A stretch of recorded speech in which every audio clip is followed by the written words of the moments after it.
بسم اللہ الرحمن الرحیم۔ اس وقت ہم سفر میں ہیں، یو ایس اے میں ہم جا رہے ہیں سین فرانسسکو سے لاس اینجلس کی طرف۔ مسائل ریکارڈ کروانے تھے تو کہیں بیٹھنے کی جگہ ہی نہیں مل رہی، ہم نے کہا چلیں گاڑی میں ہی سفر کے دوران ریکارڈ کروا دیتے ہیں۔ احمد چنائی صاحب انڈیا سے پوچھتے ہیں، بینک کے کریڈٹ کارڈ ڈپارٹمنٹ میں کسٹم کیئر کا کام کرتا ہوں، یہاں کسٹمر کال کرتے ہیں اور ہم نے ان کو گائیڈ کرنا ہوتا ہے، مثلاً انٹرسٹ کیوں لگا، لیٹ پیمنٹ چارج کیوں لگا، کسٹمر نے پیمنٹ کی ہے تو ابھی تک کیوں نہیں آئی، وغیرہ وغیرہ۔ اس طرح کے سوالات ہوتے ہیں جن کا جواب دینا پڑتا ہے۔ تو کیا اس طرح کی جاب کرنا جائز ہے یا نہیں؟ دیکھیں، سود میں تعاون حرام ہے، براہ راست کسی قسم کا بھی تعاون ہو تو بینک میں ایسی جاب جس میں آپ کسی کو سودی لون لینے کی ترغیب دے رہے ہوں یا اس سے سودی لون لے رہے ہوں، یا لون لینے والا جو ہے جب وہ لون لیتا ہے تو اس سے پیپر ورک کروا رہے ہوں اس کا کہ ایسے یہ جو ہے نا پیپر فل کرو، یا اس کو خود لکھ کے دے رہے ہو یا اس پہ گواہ بن رہے ہو۔ جیسے کہ حدیث میں آتا ہے کہ سود کی وجہ سے 4 لوگوں پر لعنت ہوتی ہے: سود لینے والا، سود دینے والا، سودی معاملے پر گواہ بننے والا اور سودی معاملے کو لکھنے والا۔ تو آپ کا جو کام ہے، مجھے نہیں لگتا کہ ان چاروں میں سے کسی کیٹیگری میں وہ آتا ہے۔ کسی کو یہ بتانا کہ آپ پہ سود لگا کیوں ہے، تو یہ نہ سود میں کسی طرح سے تعاون اور معاونت نہیں ہے۔ یا لیٹ چارج کی آپ جو ہے نا پینلٹی کیوں لگی ہے، لیٹ ادائیگی کی پینلٹی کیوں لگی ہے، تو یہ بتانا جو ہے بذات خود کوئی حرام ناجائز عمل نہیں ہے۔ اس لیے صرف اس حد تک اگر آپ کا کام ہے تو پھر آپ کی تنخواہ حلال ہے، لیکن کراہت کے ساتھ۔ جیسے بینک میں چوکیدار کی جاب جائز تو ہوتی ہے لیکن کراہت کے ساتھ ہوتی ہے، تو آپ کی کراہت جو ہے وہ چوکیدار سے بھی تھوڑی زیادہ ہے۔ تو اس لیے بہتر یہی ہے کہ آپ جاب چھوڑ دیں، لیکن جب تک کر رہے ہیں تو انشاءاللہ امید ہے کہ یہ اس عمل کو حرام، یعنی آپ کی آمدن کو حرام اور ناجائز نہیں کہا جا سکتا، لیکن بہرحال چھوڑ دیں تو زیادہ اچھا ہے۔ مشکوک چیز اور مشتبہ چیز اور ناپسندیدہ چیز سے بچنا چاہیے۔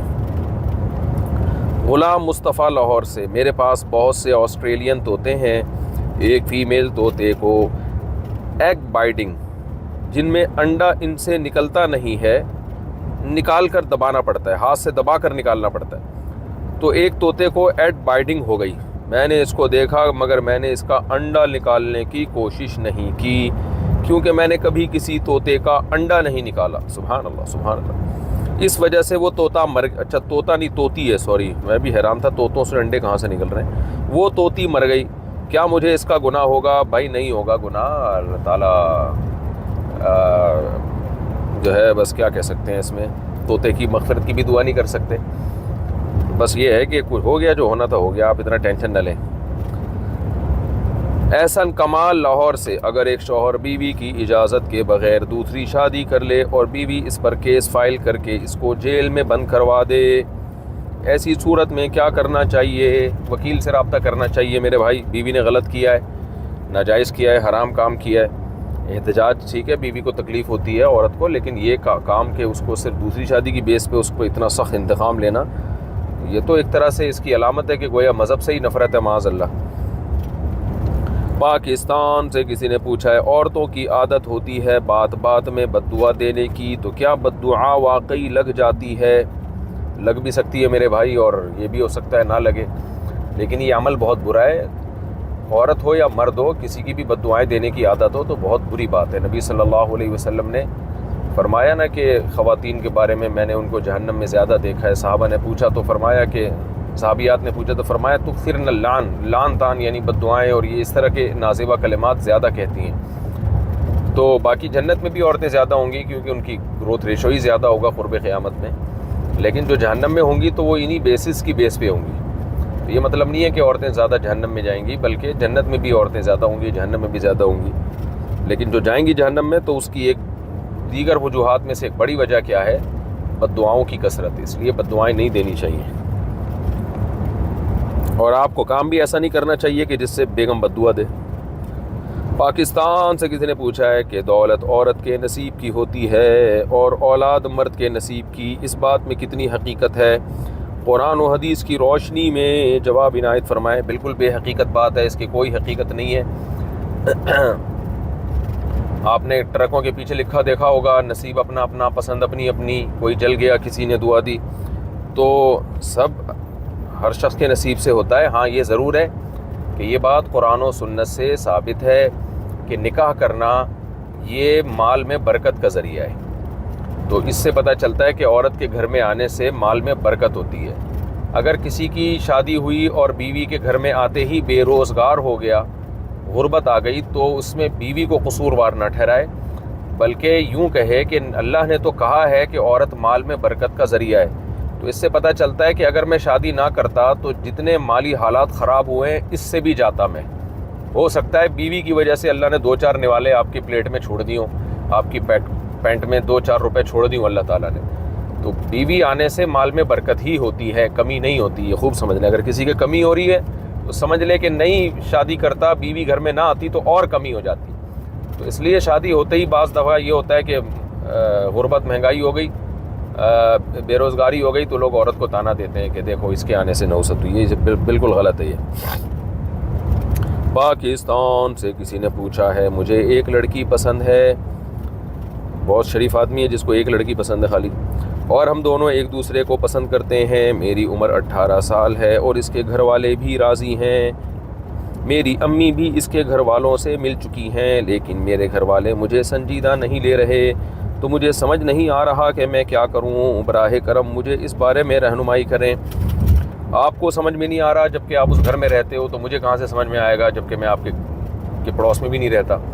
تو اس لیے جو سمجھ میں آ رہا ہے وہ کریں، اماں ابا کو سمجھائیں، ان کو بولیں سیریس ہو جاؤ، کھانا پینا چھوڑ دیں، ہڑتال کریں، منائیں ان کو، پاؤں میں گر جائیں تو وہ اس کو سنجیدہ لیں گے انشاءاللہ۔ صلو علی الحبیب۔ پاکستان سے کسی نے پوچھا ہے، کچھ عورتیں گھر میں دوپٹہ صحیح سے نہیں لیتی، باریک لباس پہنتی ہیں، بھائی باپ بہنوئی وغیرہ سے، خاص طور پر کم از کم سینہ تو ڈھانپ کر رکھنا چاہیے۔ ویسے تو سطر سر سے پاؤں تک ہوتا ہے، مگر بہت سے گھروں میں دیکھا ہے اس چیز کا کوئی خیال نہیں رکھا جاتا۔ آپ سے اس بارے میں آپ اس بارے میں ماؤں بہنوں کو کیا کہیں گے، اور اپنے ارد گرد کو کیسے سمجھایا جا سکتا ہے؟ میت کو غسل دیتے ہوئے سطر کا لحاظ رکھا جاتا ہے، حالانکہ وہ ایک بے جان جسم ہوتا ہے، پھر ہم اپنے بچے کے سطر کو کیوں نہیں سمجھتے؟ کیا اس کی اپنی کوئی شخصیت نہیں؟ ہم کیوں اتنے بے شرم ہو چکے ہیں؟ بھائی مسئلہ یہ ہے کہ عورت پر جو سطر ہے نا، سطر نامحرم کا سطر الگ ہے، محرم سے سطر الگ ہے۔ محرم سے تو سر پہ، یعنی جو اپنے بھائی بہن کے رشتے ہیں یا باپ اور چچا وغیرہ کے، ماموں چچا، ان سے عورت کا پردہ نہیں ہے۔ تو سر پہ گھر میں اگر کوئی خاتون دوپٹہ نہیں لیتی ہیں تو، اور باپ بھائیوں کے سامنے، تو ناجائز نہیں ہے، یہ کوئی گناہ نہیں ملے گا۔ ہاں حیا کے بہرحال تقاضا یہی ہے کہ سر پہ چادر لے لی جائے۔ شریف خاندانوں میں، اچھے خاندانوں میں ہم نے دیکھا ہے کہ باپ کے آتے ہی جوان بیٹیاں سر پہ دوپٹہ ڈال دیتی ہیں، بھائی کے آتے ہی جوان بہنیں سر پہ چادر ڈال دیتی ہیں۔ لیکن بہرحال ونس اپون اے ٹائم، اب تو سوسائٹی ہماری بہت ہی الگ ہی اسٹائل کی طرف جا رہی ہے، لیکن عورت میں جتنی بھی حیا ہوگی شریعت اس کو پروموٹ ہی کرے گی، اس کی حوصلہ افزائی کرتی ہے۔ تو اس لیے ہمارے کلچر ہمیں اپنے گھروں میں ایسا بنانا چاہیے کہ گھر کے اندر بھی خواتین پراپر ڈریس پہنے اور پورے کپڑے پہنے، وہ جیسے مردوں کے کپڑے پورے ہوتے ہیں، چڈی بنیان میں نہیں گھوم رہے ہوتے گھر کے اندر، تو خواتین بھی پراپر ڈریس پہنے، اسی کو پروموٹ کرنا چاہیے۔ باقی فرض پردہ کتنا ہے وہ میں نے بتا دیا آپ کو، کہ سر پہ چادر لینا اپنے محرم مردوں کے سامنے عورت پہ فرض نہیں ہے، کلائی کھول سکتی ہے اپنے محرم مردوں کے سامنے۔ البتہ جو بہنوئی وغیرہ ہیں، دیور ہے، بہنوئی ہے، یہ تو نامحرم ہے، ان سے تو عورت کا پردہ ہے، ان سے تو پورا جسم چھپانا فرض ہے۔ ان کے سامنے آ کے بے محابہ ہو کے بیٹھ جانا یہ تو بالکل ناجائز ہے۔ تو اس لیے اس پر بات کرنی چاہیے اور خواتین کو محبت سے سمجھانا چاہیے کہ یہ ٹھیک عمل نہیں ہے۔ کیا نماز جنازہ کی دعائیں موبائل سے دیکھ کر پڑھ سکتے ہیں؟ نہیں پڑھ سکتے۔ موبائل کوئی بھی تحریر نماز میں دیکھ کر نہیں پڑھ سکتے۔ نماز جنازہ کی دعا یاد نہیں ہے تو اللہم اغفر لی اتنا پڑھ لیں، اللہم اغفرہ اتنا پڑھ لیں، کافی ہے۔ پاکستان سے کسی نے پوچھا ہے، گھر میں غصے کی حالت میں بات بات پر اپنی بیوی یا بیٹے کو بہو کے سامنے گالیاں دینا کیسا ہے؟ میرے والد صاحب اس طرح کرتے ہیں۔ بھائی نہیں دینی چاہیے، بہت برا عمل ہے بھائی، اور اماں کو بھی سمجھائیں کہ ایسا کوئی کام نہ کیا کریں جس سے ابا گالیاں دینا شروع کر دیں۔ شاید ابا نے معین اختر کا پروگرام دیکھا ہوگا، میرا خیال ہے انور مقصود نے معین اختر سے پوچھا تھا آپ کے ماموں کیا کرتے ہیں، انہوں نے کہا بات بات پر گالیاں دیتے ہیں۔ تو حالات بعض دفعہ انسان کو ایسا بنا دیتے ہیں۔ بہرحال اچھا کام نہیں ہے، ابا کو محبت سے سمجھا دیں، سمجھ جائے ٹھیک ہے، نہیں سمجھائیں تو آپ کی اماں خود ہی سمجھا دیں گی، آپ بیچ میں نہ پڑیں۔ ابا اماں کے معاملات میں زیادہ اولاد کو زیادہ نہیں فری ہونا چاہیے، اس سے اور مسائل کم ہونے کے بجائے بڑھ جاتے ہیں۔ پاکستان سے کسی نے پوچھا ہے، میں ایک لڑکے کو 2 سال سے پسند کرتی ہوں، تہجد میں دعاؤں میں بہت مانگتی ہوں، لیکن گناہ سے بچتی ہوں، اس بات بھی نہیں کرتی، نہ ہی اس سے کبھی ملی ہوں۔ سبحان اللہ۔ میں چاہتی ہوں ہماری شادی ہو جائے، میں نے اللہ سے دعا کی کہ عمرے پر جاؤں اور ابھی اچانک الحمدللہ عمرے پر جا رہی ہوں، کیا میں کعبہ پر پہلی نظر پڑنے پر اللہ سے اس کو مانگ لوں؟ سبحان اللہ۔ اور مجھے یقین ہے کہ میرا اللہ کسی بھی طرح اس کو مجھ کو دے دے گا، معجزہ کر دے گا۔ بھائی تیرا اللہ اس کو اگر تجھے پلیٹ میں رکھ کے پکڑا دے گا تو مجھے کیا اعتراض ہے بھائی؟ آپ دیکھیں میری بہن، آپ یوں دعا نہ مانگیں کہ یا اللہ یہ مجھے مل جائے، آپ یوں دعا مانگیں کہ اے اللہ جو میرے لیے بہتر ہو وہ مجھے دے دے۔ اسپیسیفک کسی خاص شخص کو دعاؤں میں مانگنا یہ نامناسب ہے۔ یہ آپ کو یا اللہ کو مشورہ دے رہے ہیں کہ مجھے یہی چاہیے، یہی والا مال چاہیے۔ اب آپ کو کیا پتا وہ مال آپ کے لیے سوٹیبل ہے یا نہیں ہے۔ انسان جلد باز ہے، کسی کی اسمارٹنس کو دیکھ کر، اس کے ظاہری اخلاق کو دیکھ کر اور ایک دم اس کی طرف مائل ہو جاتا ہے۔ حقیقت تو اللہ ہی جانتا ہے کہ ان دلوں میں کتنا تیل ہے، یہ واقعی اندر سے اخلاق والا ہے یا نہیں ہے، اچھا ہے یا نہیں ہے۔ تو آپ اللہ سے یوں دعا مانگے، اے اللہ تیرے علم میں جو میرے لیے بہتر ہے، اے اللہ وہ مجھے دے دے۔ تو یوں دعا مانگ لیں، تو اس کو بھی اگر مانگ لیا جائے کوئی گناہ نہیں ہے، لیکن مناسب طریقہ دعا مانگنے کا رشتوں کے بارے میں یہی ہے جو میں نے آپ کو بتایا۔ انڈیا سے کسی نے پوچھا ہے، کسی اچھے برانڈ کی پروڈکٹ جیسے کسی گھڑی، پین وغیرہ کی نقل بنانا کیسا ہے؟ ڈیزائن اور لوگو وغیرہ میں بھی اصل جیسا ہوتا ہے مگر کوالٹی میں فرق ہوتا ہے۔ عرب علماء تو ناجائز کہتے ہیں، آپ کی کیا رائے ہے؟ اگر اس سے کسی کو دھوکہ ہو رہا ہے تو پھر یہ عمل ناجائز ہے، اگر دھوکہ نہیں ہو رہا تو پھر جائز ہے۔ سب کو پتہ ہوتا ہے مارکیٹ میں یہ اوریجنل نہیں ہے، اس کی کاپی ہے۔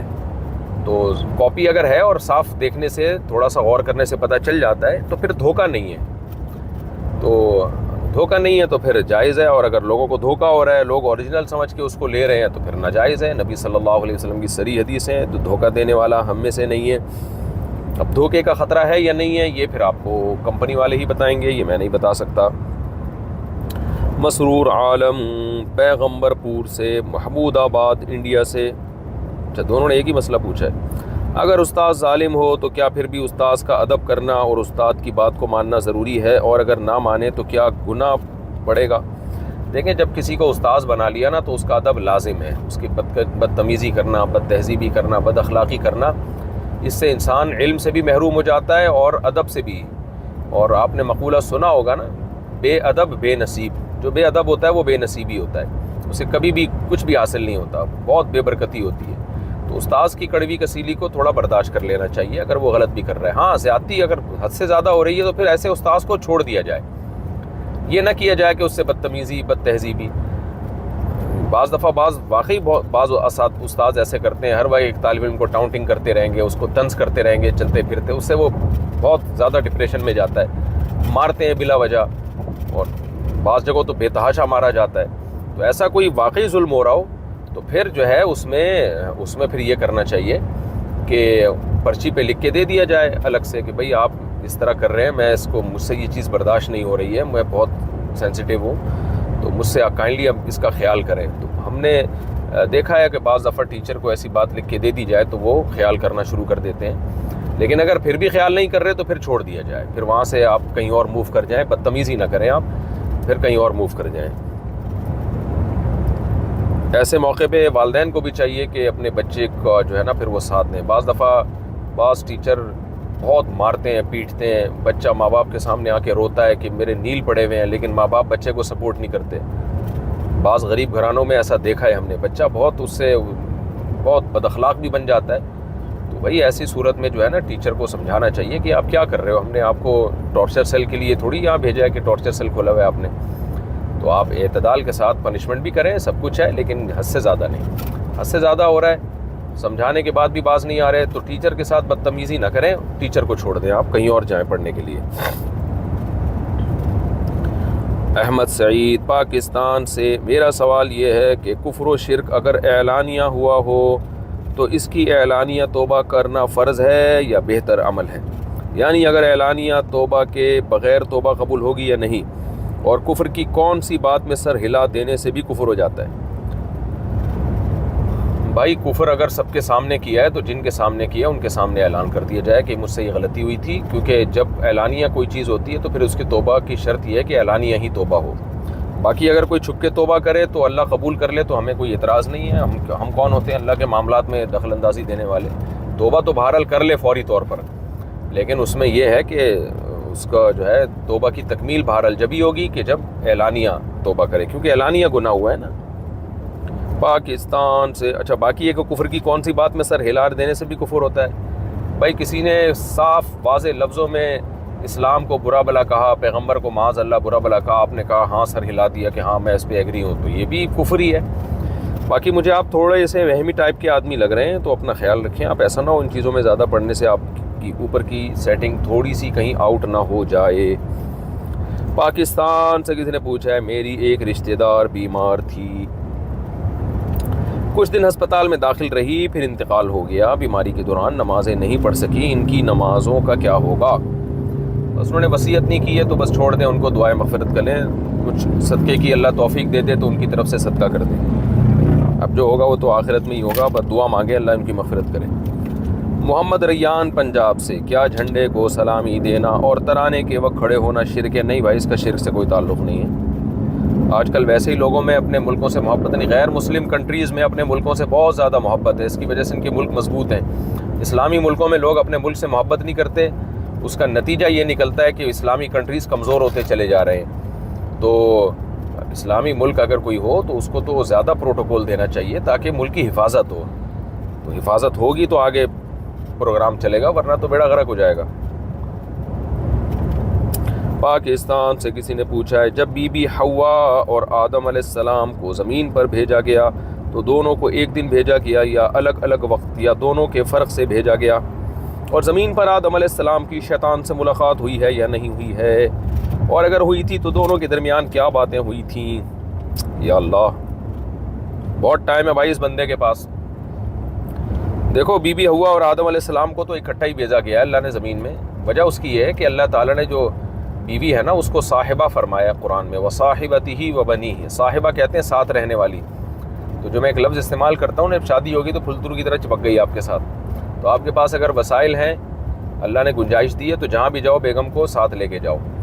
تو یہ کیسے ہو سکتا ہے کہ اللہ تعالیٰ نے بیوی کو صاحبہ یعنی ہم سفر کہا ہو، اور آدم علیہ السلام اتنی اہم سفر پہ روانہ ہوئے کہ زمین پہ اتر رہے ہوں، اور وہاں اللہ نے بیگم کو ساتھ نہ بھیجا ہو، انڈیویجولی دونوں کو بھیجا ہو کہ آپ نکل جائیں، اگلی فلائٹ سے جو ہے اماں ہوا آ رہی ہیں، یا اماں ہوا کو بھیج دیا کہ آپ پہلے چلے جائیں، پھر اگلی فلائٹ سے حضرت آدم آ رہے ہیں، ایسا کچھ بھی نہیں ہے، دونوں اکٹھے ہی آئے ہیں اور اکٹھا ہی دونوں کا جینا مرنا ہوا ہے۔ اور اس میں یہ لیسن بھی ہے، سبق بھی ہے کہ بھائی جب شادی ہو جاتی ہے تو بیگم آپ کے ساتھ ہی رہے گی۔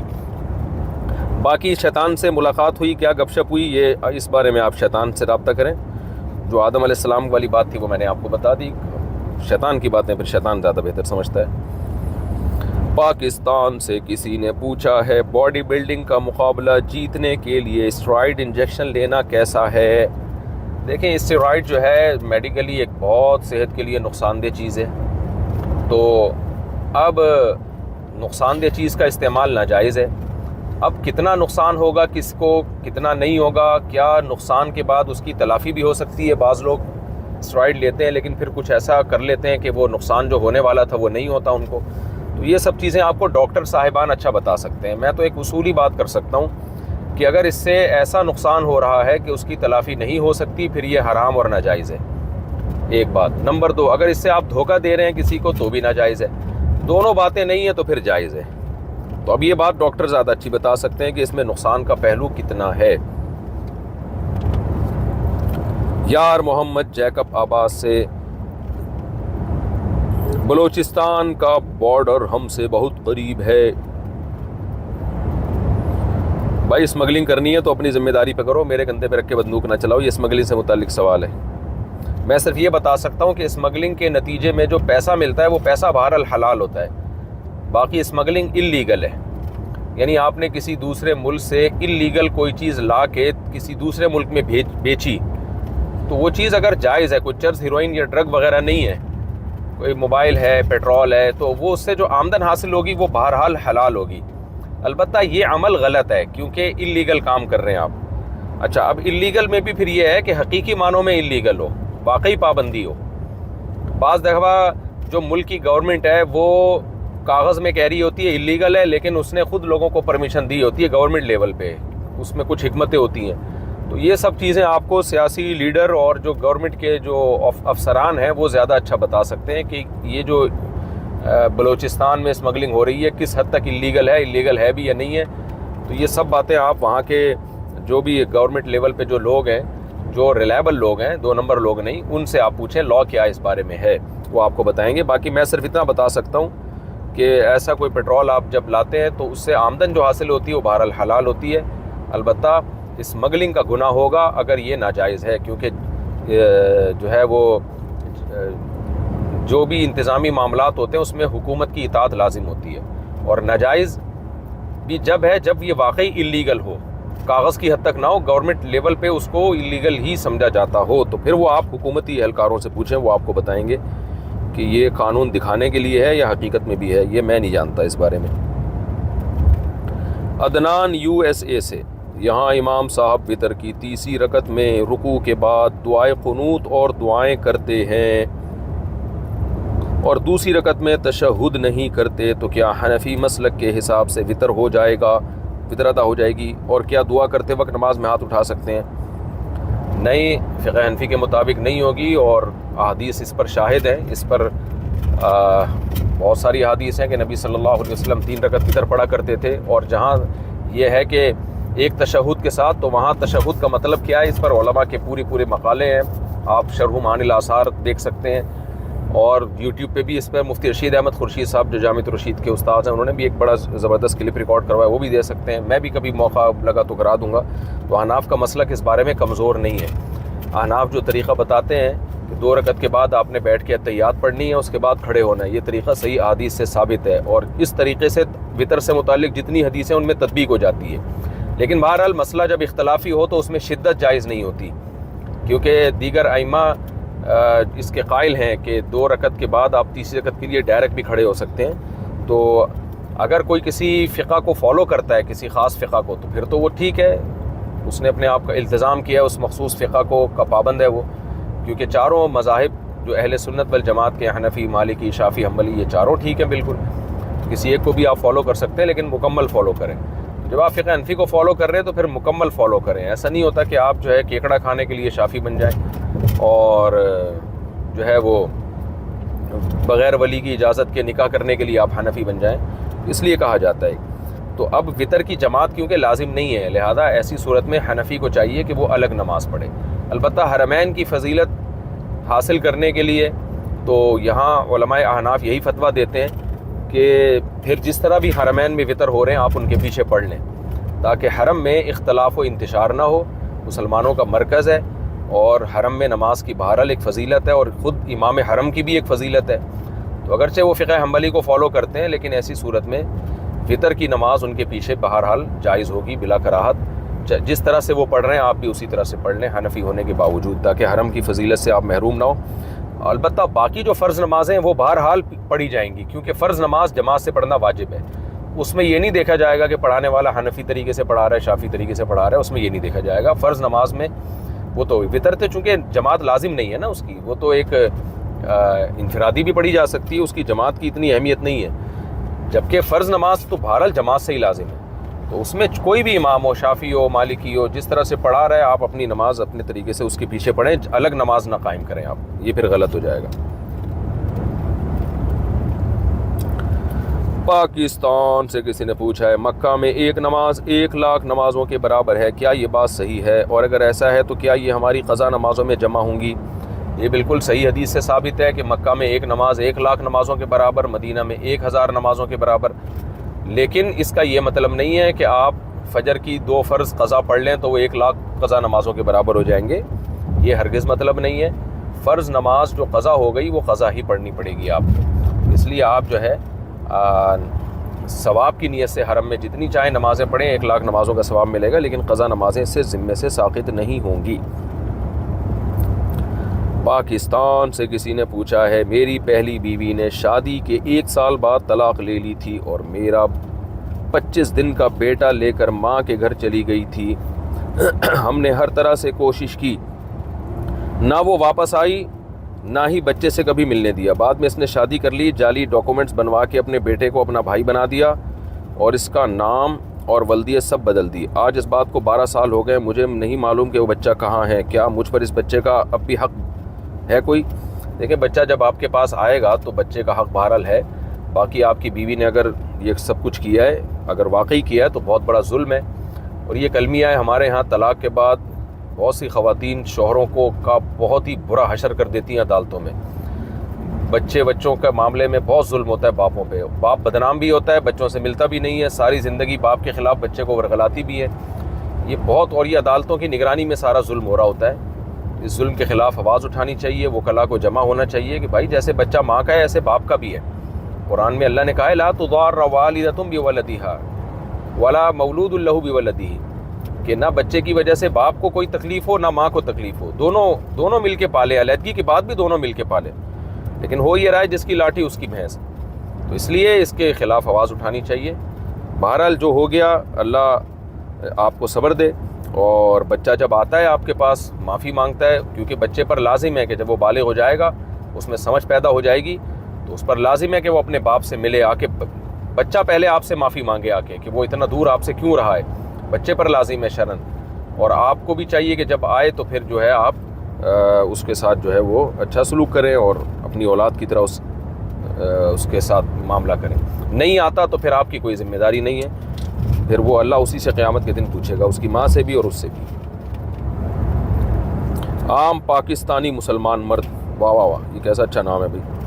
آج کل مختلف ڈیجیٹل فارمز پر خواتین یعنی بیویوں کی ذہن سازی کی جا رہی ہے کہ بیوی پر شوہر کے والدین کی خدمت واجب نہیں ہے، گھر کے کام یا شوہر کی خدمت گزاری ضروری نہیں ہے، اور اس بنیاد پر مختلف خاندانوں میں مسائل پیدا ہو رہے ہیں، طلاقیں ہوتی ہیں، بچے دربدر ہو جاتے ہیں۔ کیا ایسی صورت میں کوئی صاحب حیثیت مرد مخصوص شرائط کے تحت معاوضہ طے کر کے کسی عورت سے شرعی طور پر نکاح کر سکتا ہے؟ مثلاً میں آپ کو بطور شوہر ماہانہ اتنا معاوضہ دوں گا، لیکن اس کے بدلے آپ میرے والدین کی خدمت کریں گی، میری خدمت گزاری کریں گی، میری حکم عدولی نہیں کریں گی، میرے رشتہ داروں کا احترام کریں گی۔ اگر آپ مندرجہ بالا شرائط میں کوتاہی کریں گی تو میں آپ کو باعزت طریقے سے علیحدگی اختیار کرنے کا حقدار ہوں گا۔ نکاح اس لیے کر رہا ہوں کہ خدمت گزاری کے دوران اگر محبت کے احساس کے تحت کوئی ہم بستری وغیرہ ہو تو حرام تعلق نہ تصور ہو۔ ابے بھائی کیا ہو گیا یہ؟ برائے مہربانی اس معاملے میں رہنمائی فرمائیں۔ یہ بالکل فضول بات ہے، اس طرح کا کوئی معاہدہ عورت سے ساتھ نہیں کیا جائے گا۔ عورت پر شوہر کی خدمت یعنی اطاعت، خدمت سے مراد ہے اطاعت، جائز چیزوں میں لازم ہے، اور اس پر جو ہے میں کلپ ریکارڈ کروا چکا ہوں کہ ساس سسر کی خدمت، وہ میرا کلپ مدلل کلپ ہے، اور تحریری فتویٰ بھی دلائل کے ساتھ، قرآن و سنت کے حوالوں کے ساتھ میں اس پہ ریکارڈ کروا چکا ہوں، تو وہ دیکھ لیا جائے۔ باقی یہ کہ اس بارے میں نا شریعت نے عرف کا پر مدار رکھا ہے۔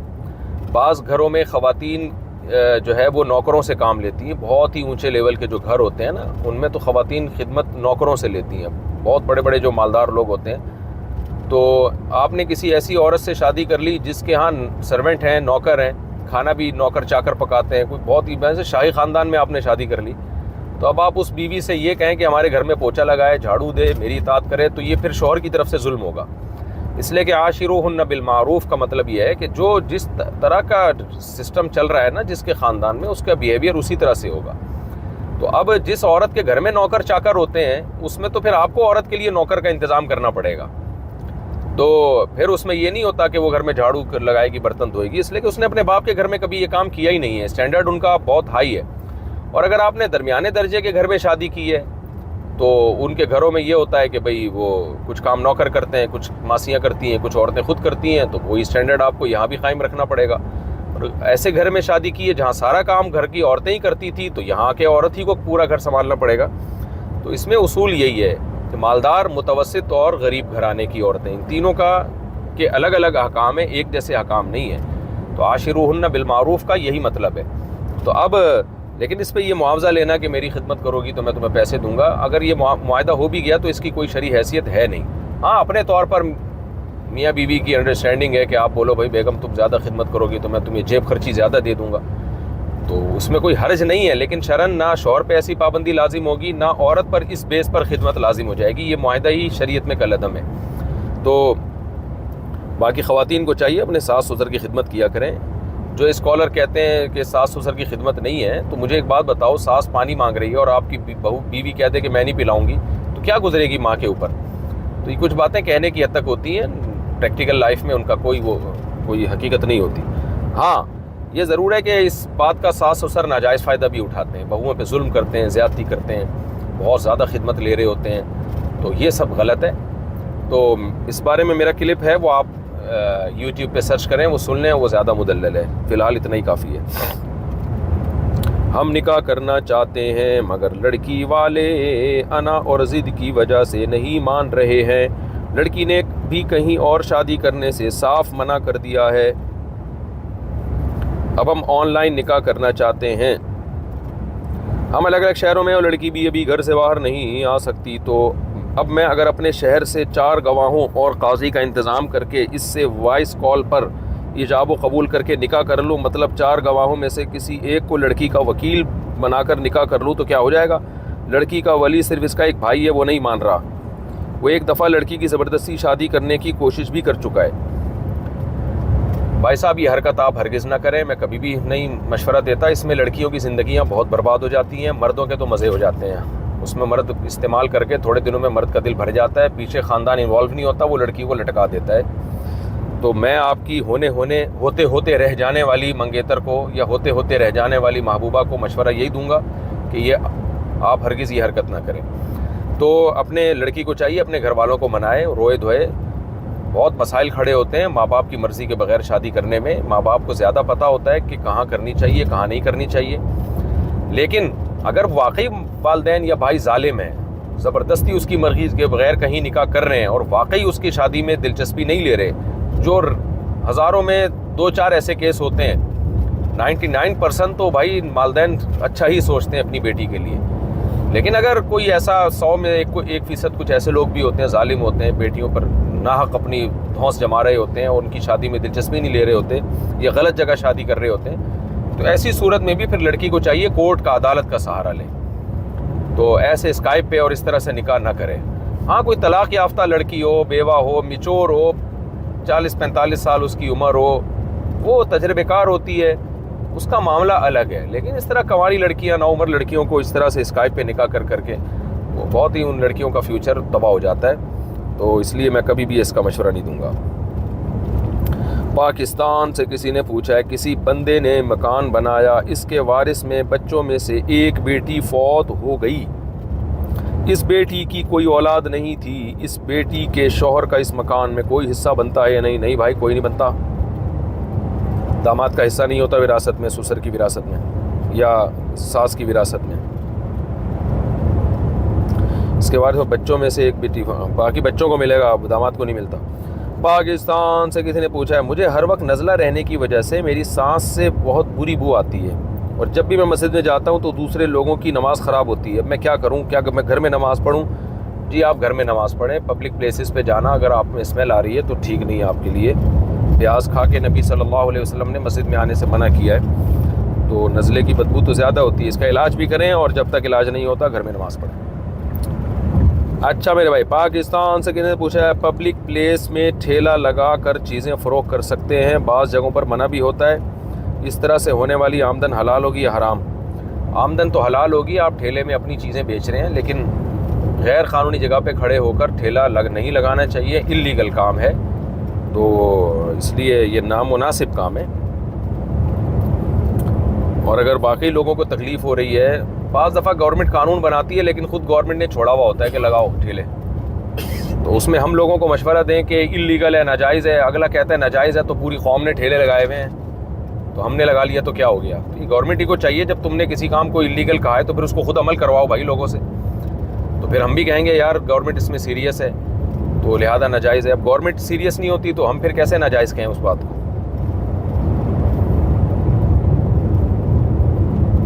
میرے شوہر کے عورتوں سے تعلقات ہیں، میں نے بہت دفعہ لڑائیاں کی مگر وہ سدھرنے والا نہیں ہے۔ نہیں سدھرے گا، اتنے آرام سے یہ ٹھڑک ختم نہیں ہوتی۔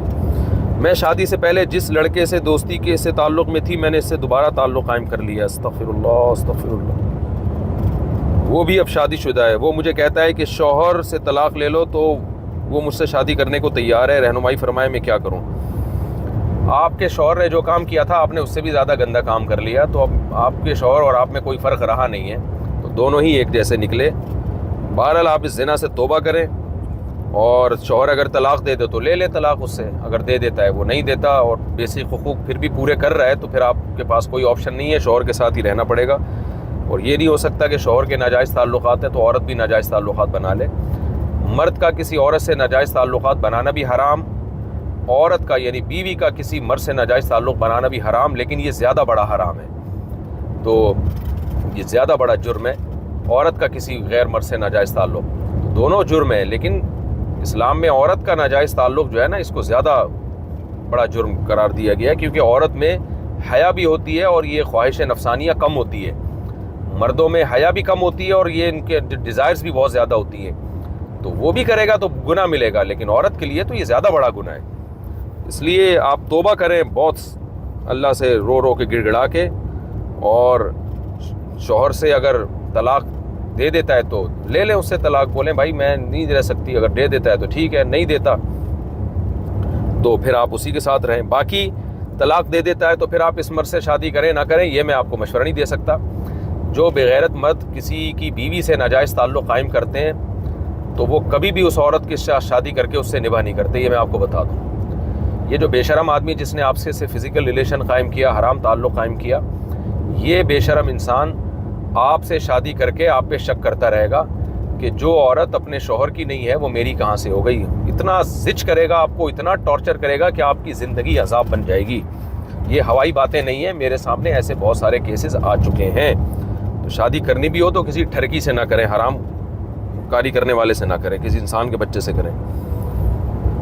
پاکستان سے کسی نے پوچھا ہے، میں ایک یوٹیوبر ہوں، گیمنگ ویڈیو ڈالتا ہوں، ان میں بیک گراؤنڈ میں میوزک ہوتا ہے، گانوں والا نہیں ہوتا مگر دوسری ٹونز ہوتی ہیں، تو کیا میری کمائی حرام ہو جائے گی؟ میں بس گیم کھیلتا ہوں، کوئی غلط بات نہیں کرتا ویڈیو میں اور بچوں کو ہنساتا ہوں۔ آمدن آپ کی گیم والی ہے نا، اس میوزک کی آمدن تھوڑی ہے، تو وہ آمدن بہرحال حرام نہیں ہوگی، آمدن حلال ہوگی۔ باقی یہ کہ میوزک ڈالنا، تو وہ میوزک تو ناجائز ہے۔ اب کس ٹائپ کا میوزک ڈال رہے ہیں، بعض دفعہ میوزک نہیں ہوتا، وہ ایسے پیچھے بیک گراؤنڈ میں ایک ساؤنڈ سا چل رہا ہوتا ہے، تو وہ تو میں جب تک سن نہیں لوں فیصلہ نہیں کر سکتا۔ تو میوزک تو وہ جو گانوں وانوں میں ہوتا ہے نا، ٹیشن اوپر نیچے جا رہا ہوتا ہے، اس ٹائپ کا بالکل ہی ایوائڈ کریں تو بہتر ہے۔ پاکستان سے کسی نے پوچھا ہے، میرے ابو کے دوست ملنے آئے تو ان کی ایک ماڈرن سی بیٹی بھی ساتھ تھی، میں نے ابو کے دوست سے ہاتھ ملایا تو ان کی بیٹی نے بھی ہاتھ ملانے کے لیے آگے بڑھایا، مگر میں نے اپنے سینے پر ہاتھ رکھ کر اشارے سے سلام کا جواب دیا۔ آپ کو بھی السلام علیکم۔ میرے ابو کا کہنا ہے کہ کمرشل ورڈ ہے۔ اچھا، ہاتھ ملا لینا چاہیے، میری رہنمائی فرمائے کیا ایسی صورت میں ہمیں کیا کرنا چاہیے؟ کیا ایسی صورت میں ہاتھ ملانے کی گنجائش ہے، اور اگر نہیں ملانا چاہیے تو کس طرح ڈیل کریں کہ کسی کو برا بھی نہ لگے؟ جناب، کمرشل ورڈ کو اگر دیکھنا ہے تو پھر تو ہاتھ ملانے سے آگے بھی بہت سارے کام ہو رہے ہیں، اس کو بھی برا نہیں سمجھا جاتا۔ تو اسلام کی حدود ہیں، آپ بلا حائل کسی لڑکی سے ہاتھ نہیں ملا سکتے۔ آپ اس کو بس آپ نے یوں کر لیا بہت ہے ماشاءاللہ۔ بوڑھی خاتون ہو تو ایک شاید گنجائش ہو سکتی ہے اس میں، بوڑھی عورت کو بہت زیادہ بوڑھی ہو، یا بہت ہی مجبوری ہو تو ہاتھ پہ کوئی کپڑا وغیرہ ڈال کے ملا لیں۔ بہت بعض دفعہ دفتروں میں لوگوں کو مجبوری ہوتی ہے، ان کو یہ ہوتا ہے کہ یار نہیں ملایا تو کک آؤٹ کر دیں گے، اس طرح کی شدید ترین مجبوری ہو تو حائل کا استعمال کیا جا سکتا ہے، لیکن نارملی یہ جائز عمل نہیں ہے، نہ حائل کے ساتھ نہ بلا حائل۔ تو وہ اگر سمجھتی ہے بد اخلاقی ہے تو سمجھتے رہنے دیں۔ ہم کسی کو اپنے اخلاق سے متاثر کرنے کے لیے مذہب کی حدود کو پامال نہیں کر سکتے، ہمیں اتنے ہی اخلاق کا حکم ہے جتنے ہم افورڈ کر سکتے ہیں قیامت کے دن، تو ایسی اخلاق نہ دکھائیں جو قیامت کے دن آپ افورڈ نہ کر سکیں۔ بنت شکیل کراچی سے، فجر کی نماز کب تک قضا ہوتی ہے؟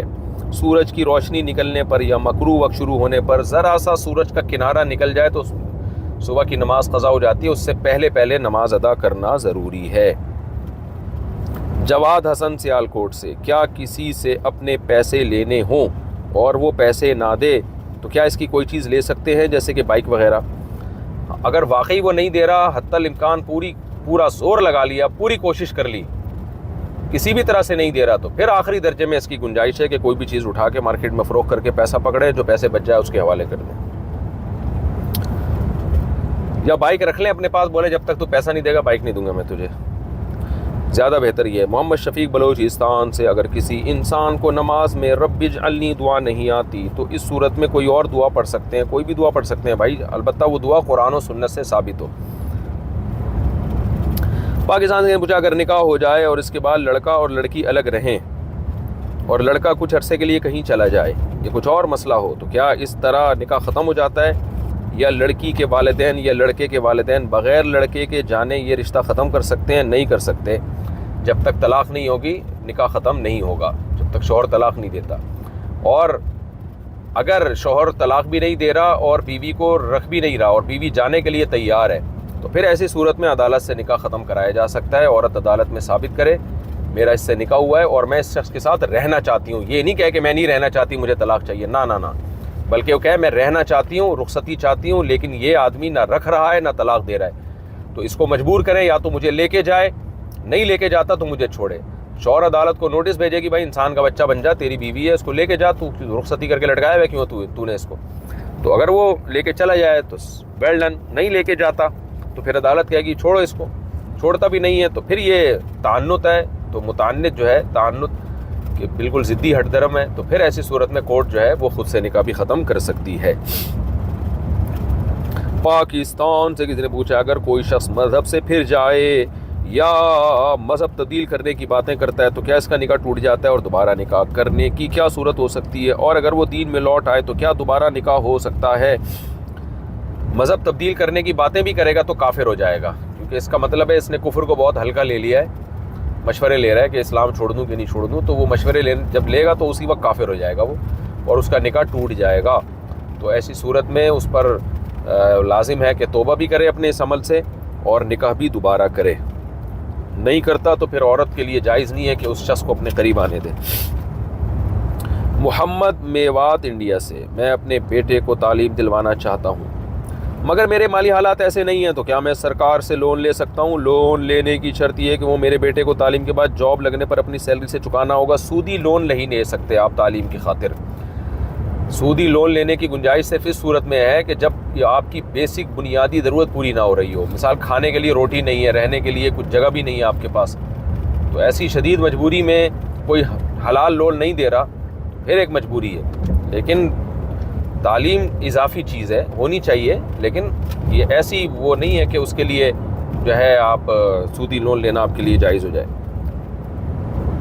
بغیر کسی وجہ کے بیوی کو طلاق دینے والوں کے بارے میں اسلام کیا کہتا ہے؟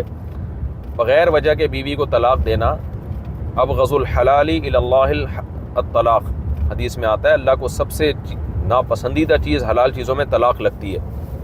اور دوسری بات یہ ہے کہ اپنی بیٹی بہنوں کے لیے جو سوچتے ہو، نبی صلی اللہ علیہ وسلم نے فرمایا جو دوسروں کے لیے پسند کرتے ہو اپنے لیے بھی وہ پسند کرو۔ جو بغیر کسی وجہ کے اپنی بیوی کو طلاق دیتے ہیں ان کو سوچنا چاہیے کہ آپ کی بہن بیٹی کو کوئی بغیر وجہ کے طلاق دے دے، اس کا گھر اجاڑ دے، تو آپ پہ کیا دل پہ آرے چلیں گے؟ تو یہ بہت ہی غیر اخلاقی حرکت ہے۔ باقی حرام اور ناجائز اس کو واضح لفظوں میں اس لیے نہیں کہا جا سکتا کہ اگر وہ اکٹھی 3 طلاقیں نہیں دیتا، وقفے کے ساتھ دیتا ہے، سنت کے مطابق دیتا ہے، تو اس کو ہم ملامت اس لیے نہیں کر سکتے، یعنی حرام اس لیے کہہ سکتے کہ دل کی حالت اللہ ہی جانتا ہے۔ اب اس کی بیوی اس کے ساتھ کیا بیہیویئر کر رہی تھی، کیا معاملات چل رہے تھے، تو یہ مرد ہی اس کو بہت دفعہ ایکسپلین نہیں کر پاتا۔ وہ اگر شریعت کہتی نا کہ طلاق دینا اس صورت میں جائز ہے، اس صورت میں جائز نہیں ہے، تو پھر جب بھی کوئی مرد طلاق دیتا تو پھر اس کو یہ بتانا پڑتا میری بیوی میں یہ خرابی ہے اس لیے میں نے طلاق دی ہے۔ تو شریعت نے یہ معاملہ چھپا دیا ہے کہ بھئی اگر تم نے طلاق دی ہے تو تمہیں بتانا ضروری نہیں ہے کہ تمہاری بیوی میں کیا خرابی تھی، تو اس لیے اللہ نے اس کو حلال رکھا ہے تاکہ لوگ اس کو پوچھ کے تنگ نہ کریں، ورنہ پھر ہوتا یہی ہے کہ لوگ طلاق دیتے ہیں، پھر لوگ پوچھتے ہیں کیوں دی ہے، وہ کہتے ہیں بھائی میں جانوں میں نے دی ہے، مجھے زیادہ پتہ ہے، تو پھر لوگ اس کو ٹارچر کرتے ہیں بھائی کیوں گھر اجاڑ دیا، تو پھر وہ بتاتا ہے میری بیوی میں یہ خرابی، میری بیوی میں یہ خرابی۔ تو اس لیے شریعت نے ہر چیز میں پردہ رکھا ہے، تو اس لیے طلاق کو حلال تو قرار دے دیا، لیکن یہ بتا دیا کہ یہ کوئی اچھا کام نہیں ہے، پسندیدہ کام نہیں ہے۔ سالار صاحب کراچی سے، جوانی میں بلا عذر بیٹھ کر نماز پڑھنے سے نماز ہو جائے گی؟ فرض نماز اور وطر نماز وہ بلا عذر بیٹھ کے پڑھنے سے نہیں ہوتی، نہ سفر میں نہ حضر میں۔ ہاں کھڑے ہونے کی جگہ ہی نہ ہو تو ایک الگ بات ہے، لیکن نفل اور سنتیں آپ بیٹھ کے پڑھ سکتے ہیں۔ بیرون ملک سے کسی نے پوچھا ہے، چند سال پہلے میں نے اپنے شوہر کو بولا کہ میں بال کاٹ رہی ہوں، جس پر انہوں نے غصے سے بولا کہ اگر تم نے بال کاٹے تو میری بیوی نہیں۔ اس بات کو لے کر میں بہت پریشان ہوں۔ میں جانتی ہوں کہ بال کاٹنا گناہ ہے، مگر میرے بال اتنے بڑے ہیں کہ مجھ سے سنبھالے نہیں جاتے۔ شوہر کا کہنا ہے کہ انہوں نے سمجھانے کی نیت سے بولا تھا، ہرگز یہ مطلب نہیں تھا کہ خدا نخواستہ طلاق کی نیت ہو۔ رہنمائی فرمائے کہ میں بالوں کو برابر کر سکتی ہوں کہ گناہ تو نہیں ملے گا؟ نہیں، اس سے طلاق نہیں واقع ہوگی۔ البتہ بال کاٹنا عورت کے لیے ناپسندیدہ عمل ہے۔ لمبے بال رکھیں آپ کے میاں، تو اس کا مطلب نیچر پر ہے، فطرت پر ہے۔ مرد کو عورت کے لمبے بال ہی پسند ہوتے ہیں اگر وہ آدمی ہے۔ اللہ نے عورت کو لمبے بال دیے ہی زینت کے لیے، تو ہاں نوکیں برابر کرنے میں کوئی حرج نہیں ہے۔ تو شوہر اگر بال کاٹنے سے منع کر رہا ہے تو شوہر کی اطاعت لازم ہے عورت پر۔ آج ہماری خواتین آزاد بہت ہو گئی ہیں، جس سے گھریلو مسائل بہت کھڑے ہو رہے ہیں، غیر ضروری آزادی۔ تو شوہر اگر بال کاٹنے کی اجازت نہیں دے رہا تو پھر عورت پر لازم ہے شوہر کی اطاعت کرے۔ ہاں اتنے بڑے ہو گئے ہیں کہ نوکیں نکل رہی ہیں تو نیچے سے برابر کیے جا سکتے ہیں، اس میں شوہر کو خام خواہ میں اس کو ٹانگ اڑانے کا کہ نہیں نوکیں بھی برابر نہ کرو، تو یہ پھر غلط بات ہو جائے گی۔ وضو کرتے ہوئے پہلے پیر دھو کر پھر باقی وضو کر سکتے ہیں؟ کیوں بھائی، تمیز سے وضو کرنے میں کیا خرابی ہے؟ پہلے ہاتھ دھو لیں، کلی کر لیں، ناک میں پانی ڈال لیں، تو پہلے پیر دھو کر باقی وضو کریں گے تو سنت موقدہ ہے ترتیب سے وضو کرنا، تو سنت موقدہ کی مخالفت ہوگی، اور سنت موقدہ کی مخالفت کرنے والا قابل ملامت ہے۔ کبھی کبھار ہو جائے تو پھر بھی سوال پیدا ہونا کبھی کبھار بھی کیوں ہو، لیکن اگر کوئی اس طرح کرتا ہے تو پھر گناہ گار ہوگا، عادت بنا لیتا ہے۔ تو کسی انسان کی قسم کھانے کا اسلام میں کیا حکم ہے؟ اگر انسان کی قسم کھا کر توڑ دی تو کیا کفارہ ہوگا؟ اللہ کی قسم کے علاوہ کسی اور کی قسم اٹھانا جائز نہیں ہے، اور ایسی قسم منعقد بھی نہیں ہوتی۔ اگر توڑ دے تو نہ کوئی گناہ ہے نہ کوئی کفارہ ہے۔ ظہر، عشاء اور مغرب کے بعد کی 2 نفل میں اگر صرف سورہ فاتحہ پڑھ کر رکوع کر لے تو کیا نماز ہو جائے گی؟ جی نہیں، نوافل اور سنت موقدہ میں ہر رکعت میں سورہ فاتحہ کے بعد تلاوت کرنا واجب ہے۔ بہت سے پاکستانی ملیشیا میں وزٹ ویزے پر جا کر چھپ کر کام کرتے ہیں، تو کیا ان کی کمائی حلال ہوگی؟ اگر پولیس پکڑتی ہے تو 150 روپے دے کے جان چھڑا لیتے ہیں۔ دیکھیں، کمائی کا تعلق اس سے ہے کہ کام کیا کر رہے ہیں۔ اگر کام حلال کر رہے ہیں تو کمائی حلال ہوگی، بے شک اللیگل طریقے سے آئے ہوں، البتہ اللیگل طریقے سے رہنا جائز نہیں ہے، معاہدے کی خلاف ورزی ہے۔ تو پاکستانیوں کو چاہیے کہ انسان کے بچے بن جائیں، ملک کو بدنام نہ کریں۔ ملیشیا میں جاتے ہیں اور دوسرے ملکوں میں سلپ ہو جاتے ہیں، بھائی تمیز سے جاؤ یار، نہیں جا سکتے تمیز سے قانونی طریقے سے اپنے ملک میں ہی تلاش کرو۔ اللہ نے فرمایا یجد فی الارض مراغما کثیرا وسعا، کہ جو بھی اللہ کے حکم کو فالو کرے گا نا تو زمین میں اس کو بڑی وسعتیں نظر آئیں گی، تو اس لیے لیگل کام نہیں کرنا چاہیے، ناجائز ہے۔ کسی ولی یا صحابی جو اس دنیا میں نہیں ہے، ان کو کسی صورت کا ثواب ہدیہ کرنا اور ان سے دعا کی درخواست کرنا کیا شرک ہے، یا اس بندے کے ایمان کو کوئی نقصان ہوگا؟ جی بھائی نقصان ہوگا، یہاں بیٹھے بیٹھے دعا کی درخواستیں کیوں کر رہے ہیں مردوں سے؟ بس ثواب پہنچا دیا کریں اور ان کے لیے دعا کر دیا کریں، اتنا کافی ہے۔ اگر یتیم بچہ اعوان ہو تو کیا اسے زکوٰۃ دے سکتے ہیں؟ بھائی سید کو زکوٰۃ نہیں دے سکتے، سید جو حضرت علی کی اولاد میں ہوں، نبی صلی اللہ علیہ وسلم یا حضرت فاطمہ کی اولاد میں ہوں، ان کو نہیں دے سکتے، باقی سب کو زکوٰۃ دے سکتے ہیں۔ اعوان کا مجھے نہیں پتا کہ یہ سادات میں سے ہوتے ہیں کہ نہیں ہوتے۔ اگر چوتھی رکعت میں شک ہو جائے کہ تیسری رکعت ہے تو کیا کریں؟ اگر چوتھی رکعت میں شک ہو جائے تو حدیث میں آتا ہے کہ یقین پر بنا کرے، وہ یقین کا مطلب کہ اس کو تیسری ہی سمجھے، تو البتہ اس بات کا امکان ہے کہ ہو سکتا ہے چوتھی ہو، لہذا اس کے بعد وہ قعدہ کرے گا، یعنی بیٹھے گا، اتحیات پڑھ کے کھڑا ہو جائے گا۔ اب جب اتحیات پڑھ کے کھڑا ہو جائے گا یہ تو ہو سکتا ہے یہ 5ویں رکعت ہو سکتا ہے چوتھی رکعت ہو، اور اس کے بعد کیا کرے گا؟ اتحیات پڑھ کے سجدہ سہو کر لے گا وہ، تو اس کی نماز ادا ہو جائے گی۔ میرے دوست کی شادی کو 7 سال ہو گئے ہیں، اب 7 سال بعد اس کو خیال آ رہا ہے کہ اس نے نکاح کے وقت منہ سے تو قبول کہا تھا مگر شاید دل میں نہ کہا ہو۔ 7 سال تک کوئی ایسا خیال نہیں آیا، اس کا کیا حل ہے؟ اس کا حل تو اصل حل تو ویڈیو کیمرے میں بتانے کا نہیں ہے، اصل حل دکھانے کا ہے۔ طبیعت سے ایک دفعہ کوئی اس کے جو والد صاحب ہیں یا کوئی بھی بڑے اس کے بزرگ طبیعت اس کی دھو دیں گے ایک دفعہ سے، تو انشاءاللہ بالکل سارے وسوسے وائرس سارے